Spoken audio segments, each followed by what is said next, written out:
మీ నాయన ప్రాణాల కోసం నువ్వు మాట ఇవ్వలేవా కేదారు? నాకు ఒట్టేసి మాట ఇవ్వు కేదారు అని వైజయంతి అడుగుతూ ఉంటే, ఏం మాట్లాడుతున్నారు అత్తయ్య మీరు? కేదార్ సంతోషాన్ని అడుగుతున్నారు అని ధాత్రి బాధపడుతూ ఉంటే, అవును పిన్ని ఇలా అడగటం కరెక్ట్ కాదు అని కౌశికి చెప్తుంది. లేదు కేదారు నువ్వు మాట ఇస్తావా ఇవ్వవా అని వైజయంతి అంటుంటే, అంతకుముందు జరిగిన సంఘటన మనకి చూపిస్తూ ఉంటారు. సుధాకర్ గార్డెన్‌లో నిలబడి ఉంటే, ఏంటి ఇలా వచ్చారని సుధాకర్ అడుగుతూ ఉంటారు. మీరు కేదార్‌ని కొడుకుగా అంగీకరిస్తున్నారా అని యువరాజ్ వైజయంతి నిషి అడగటంతో, ఎన్ని రోజుల నుంచి మిమ్మల్ని బాధ పెడుతూ వస్తున్నాను. నన్ను క్షమించండి. నేనైతే అందరి ముందు నిజం ఒప్పుకుంటాను. కేదార్‌ని బాధ పెట్టడం కూడా నాకు ఇష్టం లేదు అని సుధాకర్ దండం పెట్టి చెప్తూ ఉంటాడు. అప్పుడు వైజయంతి, నిషి ఇద్దరూ కూడా విషం బాటిల్‌లు పట్టుకొని అయితే మేము చచ్చిపోతాం అని బెదిరిస్తూ ఉంటారు. ఏం చేస్తున్నావమ్మా నిషి? అసలే నువ్వు ఒట్టి మనిషివి కూడా కాదు అని సుధాకర్ అంటే, అవును నాన్న మీరు అలా ఒప్పుకున్న మరుక్షణం నేను తల దించుకోలేను. మీడియా కూడా కోడై కోస్తుంది. కాబట్టి అది మాకు ఇష్టం లేదు. అందుకే వీళ్ళు ఇలా చేస్తున్నారు. నేను కూడా ఏమీ చేయలేని పరిస్థితి అని యువరాజ్ అంటాడు. వద్దు అలా చేయకండి. నేనేం చేయాలి ఇప్పుడు అని సుధాకర్ అంటే, మేము మాట్లాడాల్సిందంతా మాట్లాడతాము. నువ్వు మౌనంగా ఉంటే అంతే చాలు అని వైజయంతి అంటే, అవునని నిషి అంటుంది. చూడండి మిమ్మల్ని బ్రతికించుకోవటం కోసం నేను మౌనంగా ఉండాల్సి వస్తుంది. కానీ ఏదైనా జరగరాంది జరిగితే మాత్రం నేను అస్సలు ఊరుకోను అని సుధాకర్ చెప్పి ఉంటాడు. ఇదంతా గుర్తు చేసుకుంటూ మౌనంగా చూస్తూ ఉంటాడు. ఇక కేదార్ మాట ఇస్తూ ఒట్టు వేయబోతూ ఉంటే, ఆగు కేదార్ అంటూ ధాత్రి అడ్డుకొని వెంటనే యువరాజ్ని లాక్కు వచ్చి సుధాకర్ ముందు కూర్చోపెడుతుంది. ఏం చేస్తున్నావే అని నిషి అరుస్తూ ఉంటుంది. మామయ్య గారు మీరు యువరాజ్ మీద ఒట్టేసి నిజం చెప్పండి. నిషి వైజయంతి అత్తయ్య చెప్తున్నదంతా కూడా నిజమేనని చెప్పండి. అప్పుడు కేదార్ కూడా ఒట్టు వేసి మాట ఇస్తారు. చెప్పండి మావయ్య ఇంకెప్పుడు కూడా కేదార్ వారసుడుగా ఒప్పుకోమని అడగను కూడా అడగడు. చెప్పండి యువరాజ్ మీద ఒట్టేసి చెప్పండి అని ధాత్రి ఇరికించేస్తుంది. సుధాకర్ చేతిని వెనక్కి తీసుకుంటాడు. అంటే అబద్ధం, మొత్తం అబద్ధమే. అంటే వైజయంతి అత్తయ్య గారు, నిషి వీళ్ళంతా కలిపి మామయ్య గారిని ఎమోషనల్ బ్లాక్మెయిల్ చేసి ఇలా నాటకం ఆడుతున్నారు అని ధాత్రి అంటే, ఏం మాట్లాడుతున్నావు ధాత్రి అని కౌశికి అంటుంది. ఏందమ్మీ అని వైజయంతి అంటే, అవును ఇన్ని రోజులు తన పరువు కోసం కాదు మామయ్య గారు కేదార్ని కొడుకుగా అంగీకరించకపోవటానికి కారణం మీకోసమే అని నాకు చాలా బాగా తెలుసు. ఇప్పుడు కూడా మీరే బ్లాక్మెయిల్ చేశారు కాబట్టి మామయ్య గారు మౌనంగా ఉన్నారు. మీరు అబద్ధాలు చెప్తున్నారని తేలిపోయింది అని ధాత్రి నిజం బయట పెట్టగానే సుధాకర్ వెంటనే వైజయంతి చెంప పగలగొడతాడు. నీ మాటల్ని వినేలా చేసి నా కుటుంబం ముందు నన్ను తల దించుకునేలా చేస్తున్నావు. అంతా నీ వల్లే అంటూ సుధాకర్ వైజయంతిని తిట్టేసి వెళ్తాడు. ఏంటి పిన్ని ఇలా చేయటం కరెక్ట్ కాదు అని కౌశికి అంటే, మీరు మాట్లాడిన మొదటి మాటలోనే నాకు దొరికిపోయారు అత్తయ్య అని ధాత్రి అంటుంది. రేపటి వరకు తిన్నగా ఉండండి. ఇలాంటివి ఏవీ చేయకండి అంటూ కౌశికి వార్నింగ్ ఇచ్చి వెళ్తుంది. ఏంటే కేదార్ని కొడుకుగా అంగీకరిస్తే మేం చూస్తూ ఊరుకోవాలా? రేపటిలోపు మేమేంటో చూపిస్తామంటూ నిషి వార్నింగ్ ఇచ్చి వెళ్తుంది. తెల్లవారిన తర్వాత కేదార్ ధాత్రి అంటూ గదిలోకి వచ్చి, పంతులు గారు నేరం చేశారని మాట్లాడుతూ ఉంటే, ఏం మాట్లాడుతున్నావు కేదార్ అని ధాత్రి రెడీ అవుతూ అడుగుతూ ఉంటుంది. ఇంత అందమైన భార్య కళ్ళ ముందర పెట్టుకొని నేరమే కదా అని కేదార్ అంటాడు. అయ్యో తల తోక లేకుండా మాట్లాడకు అని ధాత్రి అంటుంది.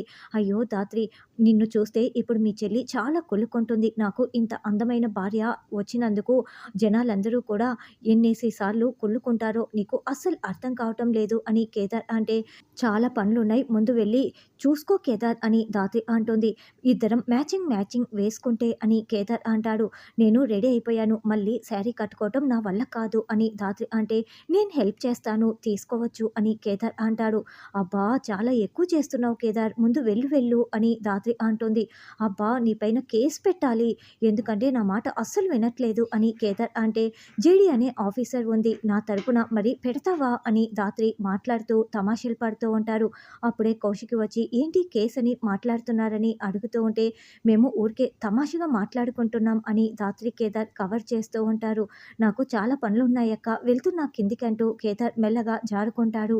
నాకు కూడా పనుంది వదిన వెళ్తున్నా అంటూ ధాత్రి కూడా వెళ్తుంది. ఏమైంది ఇద్దరికి అని కౌశికి అనుకుంటూ ఉంటుంది.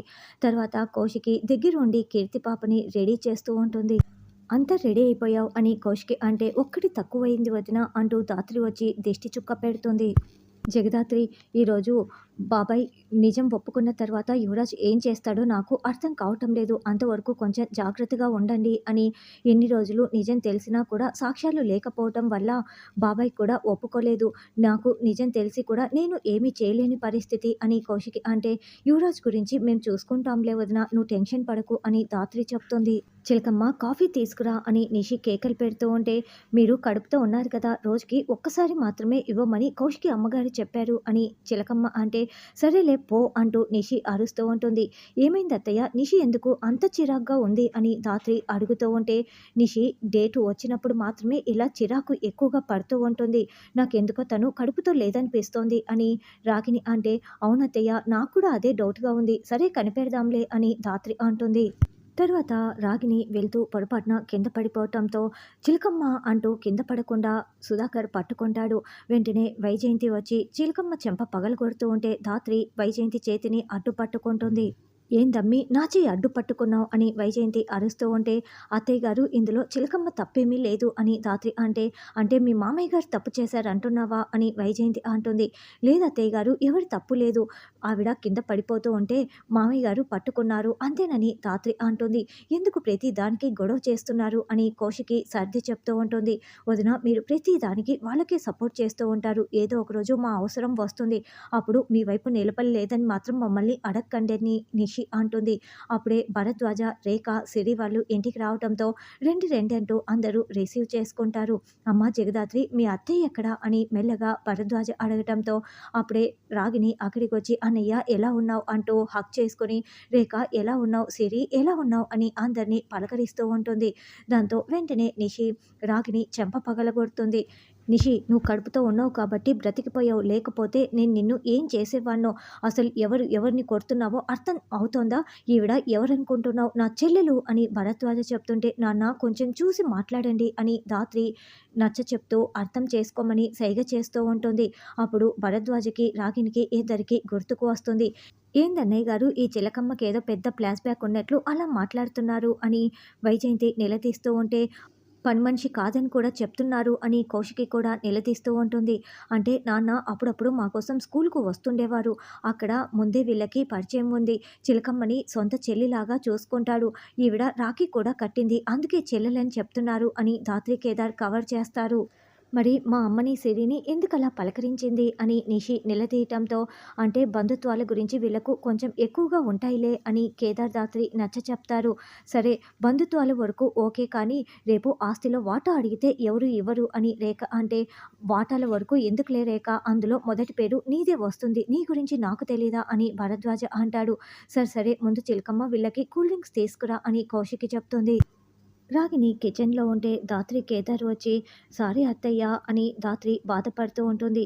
అందుకే ఇక్కడ ఉండకూడదని చెప్పానమ్మా, ఇంకా రాగినికి ఎన్ని రోజులు ఈ కష్టాలని భరద్వాజ అంటే, మీనన్ నుండి అత్తయ్యకి ఏ థ్రెట్ లేదు అని పూర్తిగా కన్ఫర్మ్ అయ్యేంత వరకు కొద్ది రోజులే అని ధాత్రి నచ్చ చెప్తూ ఉంటుంది. తర్వాత నిషి నాకు కడుపు నొప్పిగా ఉంది అని చెప్తుంటే, అమ్మి ట్యాబ్లెట్ వేసుకుంటే సరిపోతుంది రా అమ్మి అంటూ వైజయంతి తీసుకువెళ్తుంది.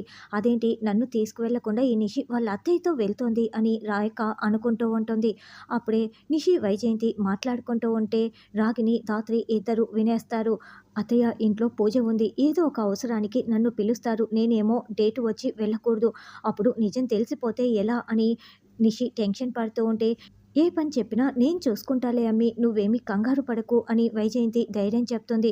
అమ్మో ఈ నిషి చూడు ఎంత దొంగ నాటకాలు ఆడుతోందో, ఇప్పుడే నిజం బయట పెట్టేద్దాం రా అని రాగిని అంటే, ఆగండి అత్తయ్య అంటూ ధాత్రి రాగిన్ని బయటికి లాక్కువచ్చి, నిషి నోటితోనే మనం నిజం చెప్పించాలి, లేకపోతే మన మాట ఎవరూ నమ్మరు, డాక్టర్ ఇంటికి వచ్చి కూడా వాళ్ళు డాక్టర్ని మాయ చేసి అలా అబద్ధం చెప్పించారు అని ధాత్రి అంటే, అవునని కేదార్ అంటాడు. నిషి నోటితోనే నిజం చెప్పిస్తాను అని నిషి రా, పంతులు గారు దేవుడి సామాను కడిగి ఇవ్వమన్నారు, కడుగు అని ధాత్రి చెప్తుంటే, నేనెందుకు కడగాలని నిషి, నేను కడుగుతాను అంటూ వైజయంతి అడ్డుపడుతూ ఉంటారు.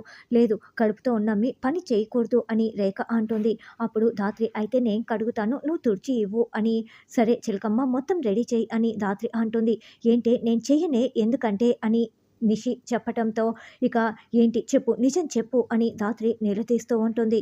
అవును నాకు డేట్ వచ్చింది, నేను నిజంగా కడుపుతో లేను అని నిషి నిజం ఒప్పేసుకుంటుంది.